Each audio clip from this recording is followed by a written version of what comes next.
Carp জাতীয় মাছের ক্ষেত্রে চাপের পোনা বিক্রি করে আমরা কিভাবে ভালো মানের একটা প্রফিট করতে পারি, কারণ প্রান্তিক পর্যায়ের চাষিদের সঙ্গে কথা বলার পরে আমার কাছে যেটা মনে হয়েছে যে অনেকেই কিন্তু আসলে মাছ চাষ করে সেই লেভেলের কোনো ধরনের প্রফিট কিন্তু তারা করতে পারে না। তো সেক্ষেত্রে আমরা যদি এই চাপের পোনা থেকে একটা ভালো মানের ব্যবসা করতে পারি তাহলে কিন্তু এখানে বেশ ভালো মানের একটা প্রফিট কিন্তু করা সম্ভব। তো কারণ শীতকালের শেষে যেহেতু শীতের সময় অনেক পুকুরেই পানি থাকে না, বিশেষ করে উত্তর অঞ্চলের দিকে, এবং সেই সাথে সাথে শীত পরবর্তী সময় চাপের মাছের অনেক বেশি চাহিদা বেড়ে যায়। এর প্রধান কারণ হচ্ছে যে বাজারে যে খাওয়ার উপযোগী যে মাছগুলো আছে বা খাওয়ার জন্য যে মাছগুলোর ডিমান্ড আছে সেই মাছটা শর্টেজ থাকে, এবং পুকুরে নতুন করে অনেকেই চাপের মাছ দিয়ে মাছ চাষ শুরু করতে চায়।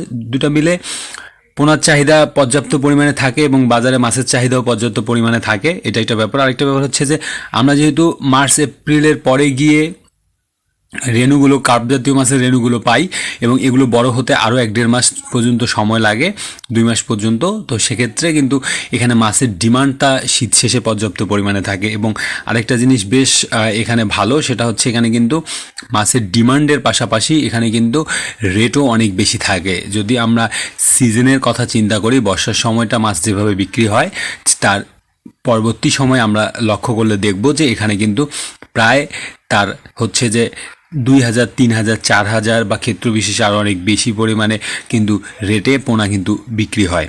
তো এটা আমরা কিভাবে এই হ্যাকটাকে কাজে লাগাতে পারি এবং কিভাবে আমরা করতে পারি, তো এখানে আমার কাছে মনে হয় যে এই আগস্ট, জুন, জুলাই থেকে বা হচ্ছে যে আগস্ট থেকে যদি আমরা কার্প জাতীয় মাছের জন্য পুকুর ডেডিকেটেড করে দিতে পারি এবং এখানে যদি 7-8 মাস ধরে চাষ করতে পারি তাহলে কিন্তু বেশ ভালো মানের একটা কিন্তু এখান থেকে পাওয়া সম্ভব। তো সেক্ষেত্রে আমরা যদি 9 থেকে 10 মন, 11 মন মাছের যদি পোনা বিক্রির হিসাব অনুযায়ী যদি আমরা আগাই তাহলে দেখা যাবে যে এখানে পুকুর মোটামুটি 25-30% পুকুর হলে কিন্তু এখানে এই ধরনের একটা প্রোডাকশান করা সম্ভব। এবং সেক্ষেত্রে 4 থেকে 6 লিটার যদি আমরা রেণু দেই এবং 7 থেকে 8 মাস যদি মাছটাকে চাষ করি তাহলে মোটামুটি দেখা যাবে যে মার্চের দিকে গিয়ে আমরা, ফেব্রুয়ারির শেষ বা মার্চের দিকে গিয়ে কিন্তু আমরা এই মাছটাকে পোনা হিসাবে এবং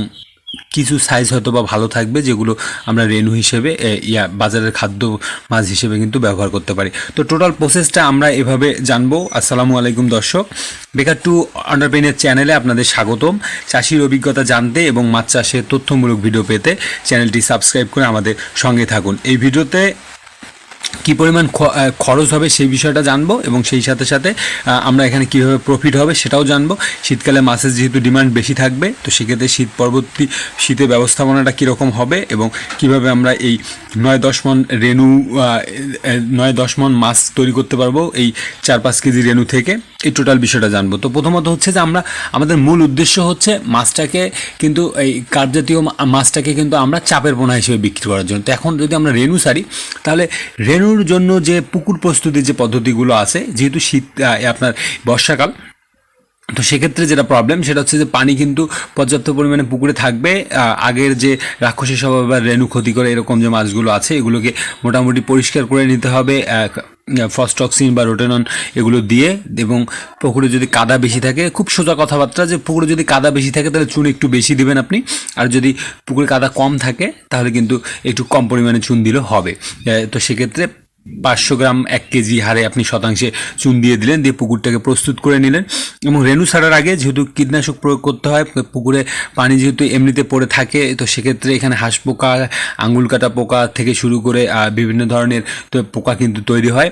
তো সেক্ষেত্রে আমরা 24 ঘন্টা আগে এইখানে সাইপারমেথ্রিনের যে ওষুধের ডোজগুলো আছে এই বিষয়ে ইউটিউবে পর্যাপ্ত পরিমাণে ভিডিও আছে বা আমার চ্যানেলেও ভিডিও আছে, আপনি একটু দেখে নেবেন। এগুলো আপনি এটা দিয়ে দিলেন, এটা দিয়ে পুকুরটাকে প্রস্তুত করলেন। আমি আরেকটু যদি আপনাদের বলি সেটা হচ্ছে যে চুন দেওয়ার পরে আপনাকে পুকুরটাকে অবশ্যই কিন্তু 8-10 দিন 12 দিন পর্যন্ত অপেক্ষা করতে হবে পুকুরটাকে, জাস্ট চুনের পাওয়ারটা কমে যাওয়ার জন্য এবং পুকুরটা ভালোভাবে, পুকুরের যে পচন ক্রিয়াটা চুন দেওয়ার পরে হবে সেটা ভালোভাবে হওয়ার জন্য কিন্তু আপনি 8-10 দিন অপেক্ষা করেন। তারপরে রেণু ছাড়ার আগে আপনি সুমিথিয়নটা দিয়ে দিলেন। সুমিথিয়নটা দেওয়ার পরে আপনাকে 6-7 লিটার হচ্ছে 5-6 লিটার আপনি রেণু দিয়ে দিলেন। কারণ যেহেতু চাপের মাছ একটু গাদাগাদি অবস্থায় হবে, তবে এটা আসলে জুলাই প্রথম দিকেই কিন্তু এই রেনুটা এইভাবে ছাড়া উচিত। কারণ আমার কাছে মনে হয় যে এই সময়ের এটার প্রোডাকশান বেশ ভালো হয়, আর আমাদের প্রোডাকশান দরকার। কারণ যত বেশি পরিমাণে মাছ এখানে প্রোডাকশান হবে তত বেশি পরিমাণে কিন্তু আমরা একটা চাপের মাছ পাওয়ার সম্ভাবনা থাকবে, প্রথম কথা। দ্বিতীয় কথা হচ্ছে আমরা মাছটাকে যেহেতু চাপে রাখবো, সেক্ষেত্রে আমরা সাইজ তো বেশি বড় করব না, আমাদের সংখ্যা দরকার। আমরা পরবর্তী সময় গিয়ে মাছটার স্বাস্থ্য এবং সাইজ মিলে একটা চিন্তা করব। যেহেতু আমরা খাদ্য কম পরিমাণে দিব, এর প্রধান কারণ হচ্ছে যে মাছটা যাতে কোনোভাবে মাথা বড় এবং বডি চিকন না হয়ে যায়, সেই জন্য আমাদের খাদ্য নিয়মিত দিতে হবে।